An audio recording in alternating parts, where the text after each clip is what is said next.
Good morning. সকাল সকাল শুরু করে দিয়েছি ব্লগ। আর এখন ঘড়ি কাটা হচ্ছে 11:15 কি 11টার কাছাকাছি। তার মধ্যে সকালে ব্রেকফাস্ট খাওয়া কমপ্লিট, সুজি খেয়েছি আর হ্যাপি সিম্বার খাওয়া হয়ে গেছে।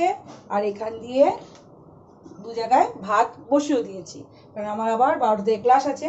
তো তাড়াতাড়ি করে রান্নাটা হয়ে গেলে না নিশ্চিন্ত। ঘরে প্রচুর কাজ আছে, মানে ঘর না গোছাচ্ছে একদিক দিয়ে, আগোছাচ্ছে একদিকে এত। আর আজকে মানে এমন 12টায় ক্লাস আছে, আমি জেনে শুনে আজকে আমি নিয়ে এসেছি পুঁই শাক। এই পুঁই শাকটা কাটতে হবে, কেটে আমাকে রান্না করে তারপর যেতে হবে। যদিও আজকে ডাল ভাত পুঁই শাক আর ডিমের অমলেট করবো, ব্যাস এই করবো। আর এত বৃষ্টি হচ্ছে, ঝড় হচ্ছে, যাই হচ্ছে, গরম কমছে না। আগুনের সামনে গেলে না, আমার এমনি একটু এলার্জির প্রবলেম আছে, আগুনের সামনে গেলেই না পুরো একদম এগুলো পুরো লাল হয়ে যাচ্ছে আর পুরো গায়ে দানা দানা বেরিয়ে যাচ্ছে। কিছু করার নেই। সকালবেলা ক্লাস থেকে এসে হাঁপিয়ে গেছি, সেই ভোর 8:30টার সময় উঠেছি। চলো, কথা বলতে বলতে অনেক সময় চলে যাবে। কথা বলতে বলতেই কাজগুলো করি। আর এখানে সিম্বা হ্যাপি এই দেখুন দুজনে বাথরুমের সামনে বসে আছে। এখনও ওয়াশিং মেশিন চালানো হয়নি, মেশিন চালাতে হবে। আগে আমি পুঁই শাকটা কেটে নিই, রান্না করি, তারপর আস্তে আস্তে করে দিনটা কী হবে কী হচ্ছে সব বৃত্তান্ত বলবো। আজকে আবার যত সম্ভব আমাদের সুইমিং পুলে মিটিং আছে, পুরো একদম আজকের দিনটা ঘেটে হবে। রাতের বেলা সেই 9টা 9:30 বেজে যাবে, আমরা উঠি তো জল থেকে 8টা। চলো, বক তো শুরু হয়ে গেল। আর কেমন সুইমিং করে মানে আমরা তো করি না, প্র্যাকটিস করি না, এমনি শেখাই। পুরো না স্কিনটা তো 12টা বেজে গেছে আর কালো হয়ে গেছি। চলো বা খেয়েছে দই, ওকে সকাল সকাল আজকে দই দিয়েছি। আচ্ছা, এই ফুটো মস্তান গেছে এখন বাথরুমের দিকে। এই ওয়াশিং মেশিনে সব কাপড় জামাগুলো এখন কাচতে হবে। এই যে নটাঙ্কি বাজ, 1 নম্বরে নটাঙ্কি। সিম্বা আর হ্যাপি কোনটা বোঝা খুব মুশকিল। কী হল রে? হয় আবার আবার আবার কিছু বললেই না, কিছু বলবো বাবারই।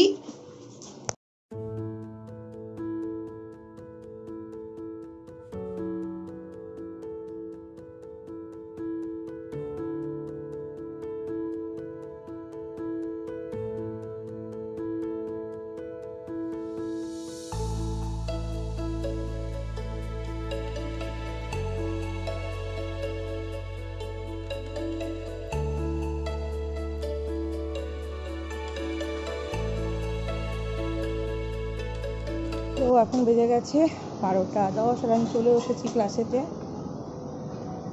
জানি না এখন স্টুডেন্ট আছে কি নেই, এখন চেঞ্জ করে নেবো। আর স্টুডেন্ট অলরেডি জলে নেমে গেছে। এই যে আমার স্টুডেন্ট, বড় স্টুডেন্ট চলে গেল।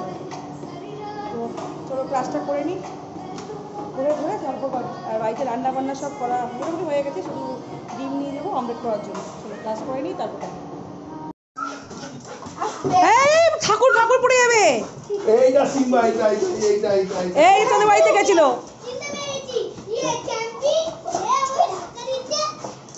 ওই চেয়ারে তো ওকে ফেলে দেবে।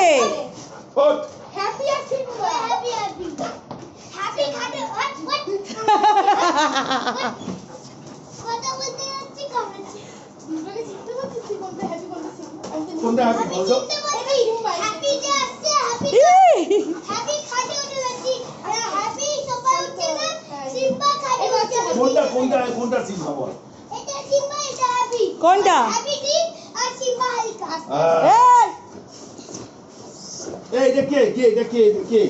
দেখো দেখো দেখো,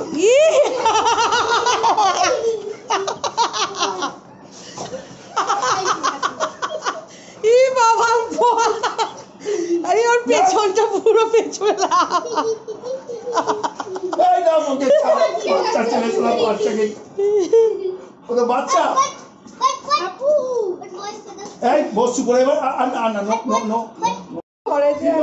দীপন এসছে, ও হচ্ছে আমার বান্ধবী ভাইয়ের ছেলে। ও এসছে সিম্বা হ্যাপির সাথে দেখা করতে। আর ওকে বাচ্চা অ্যাকচুয়ালি ছোটবেলা সিম্বা ওদের বাড়িতে ছিল, মানে রেখেছিলাম। তো আর ও যখনই আসে, ওর নাম দীপন, তখনই এসে এখানে ওর সাথে দেখা করতে আসে। তো এখন অনেক দিন পর দেখা করতে এসছে, তার ফলে এটাই হচ্ছে। ওকে একদম বাচ্চা পেয়ে ওর মাথার ওপর গিয়ে সিম্বা বলেছিল, আর হ্যাপি তো ছেড়েই। যাই হোক, এখন ওদের এখন তাণ্ডব চলছে, তাণ্ডব শেষ হোক, আর আমি এখন এই তার ফাঁকে ডিমের অমলেটটা করে নিই। 1:30টার কাছাকাছি বেজে গেছে, এরপর একটু বৃষ্টিও থেমে গেছে, তো তাতে একটু খেয়ে দিয়ে 2 মিনিট রেস্ট নিয়ে আবার বিকেলবেলা ক্লাস। বিকেলবেলা আজকে আমাদের পুলেতে সব ট্রেনার আর ওখানকার যত এ রয়েছে, ওই কী বলে, লাইভ মেম্বার, অ্যাসোসিয়েশনের যত মেম্বার আছে তাদের সাথে আমাদের মিটিং আছে। মিটিংটা কী আছে না আছে সেটা হওয়ার পর বলবো, এখন কিছু বলার দরকার নেই। যেটাই হবে যেন ভালোভাবে সব কিছু সুস্থভাবে হয়। চলো রান্নাবান্না করে খেয়ে দিয়ে নিই, দেখা হবে একদম যখন সুইমিং যাবো তখন। তো 4:30 বেজে গেছে, আমি রেডিও হয়ে গেছি, আর এখান থেকে সিম্বা হ্যাপিকে দেবো। এখানে হচ্ছে হ্যাপি আর সিম্বা, ওখানে যে এসি চলছে বলে এইখানটা এসে শুয়ে আছে। আজকে ওই ঘরে ঢোকেনি, ওই ঘরে এসি চলছে না বলে এই ঘরে বলি খুব শিয়ানা, আমার খুব বুদ্ধি। যাই হোক, এখন যাব ক্লাসে, আর ক্লাস করা হয়ে যাওয়ার তো আজকে মিটিং আছে আমাদের, বললাম কী হয় না হয় মিটিংয়ে সব কিছু বলবো। চলো তাহলে যাওয়া যাক। মনে হচ্ছে ঝড় বৃষ্টি হবে, মেঘ করে আছে। ঝড় হলে বৃষ্টি হলে তো, ঝড় বৃষ্টি হলে তো ভালোই হয়, কিন্তু বিদ্যুৎ চমকালেই গন্ডগোল, ওটা একটু ভয় লাগে। সবাই এখন ঘুমোচ্ছে, যদিও আকাশ এখন পুরো মেঘলা হয়ে আছে, ঘর এখন ঠান্ডা, ওই জন্য সবাই এখন একটু ঘুমিয়ে নিচ্ছে। চলো আমি আমার পক্ষে আজ ঘুরে যাই গিয়ে। ক্লাস থেকে চলে এসেছি, এখন বেজে গেছে 9:15 কাছাকাছি। এতক্ষণ ধরে আমাদের মিটিং চলছিল, মিটিং শেষ হলো।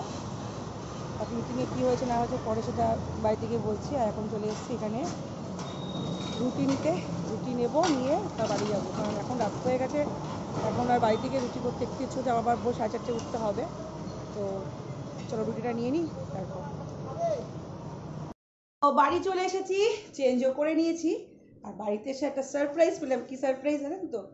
আর দেখলাম কর্তামশাই আর আমার কন্যা মাটন রান্না করে রেখে দিয়েছে। এদিকে আমি ভাবছি যে ওয়েট লুজ করব, কি করে করব একমাত্র ভগবানই জানে।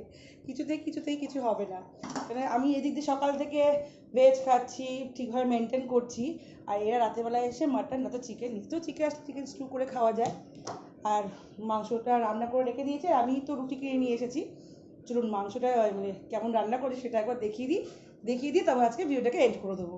তার আগে হ্যাপি সিম্বার খাওয়া হয়ে গেছে, আর পেছনে এই যে কোথায় গেল, কোথায়, এই যে এখানে হ্যাপি সিম্বা আছে। আমি জলের বোতলগুলো এখন নিয়ে যাবো ওই ঘরেতে, মানে এই ঘরে তো ওরা বসুক। ওই মাটন দেবো, এই লাগাসা বেশি মেয়েরা তরস হয়েছে না, এখানে হচ্ছে রান্না করে পেয়েছে মটন, আর আমি রুটি নিয়ে এসেছি। অলরেডি কর্তামশাই খেতেও শুরু করে দিয়েছে। তুমি রান্না করছো না? মাটন রেজালা এটা? ও কোথায় কালারটা? এই যে কালারটা, হ্যাঁ এটা মটন কষা হয়ে গেছে। এত তেল যদি খাও না, কোলেস্ট্রল, আর তো তেল দিয়ে যদি মটন চিকেন খাওয়া হয় না, যাও একটুখানি মানে বাচ্চার আশা ছিল, একদম ফুলফিল করে দেবে কিছু দিনের মধ্যেই। কত তেল দিয়ে রান্না করেছে। যাক আগে খেয়ে দিই, খেয়ে দিয়ে কেমন রান্না করে সেটা রিভিউটা একবার দিই। ওরা তো খেতে অলরেডি বসে গেছে। কখন বাড়ির ভেতরেই টিকা যাচ্ছে না গরমে, আর মাকে তো তাহলে আরো খারাপ অবস্থা। মাটির ভেতরে প্রতিটা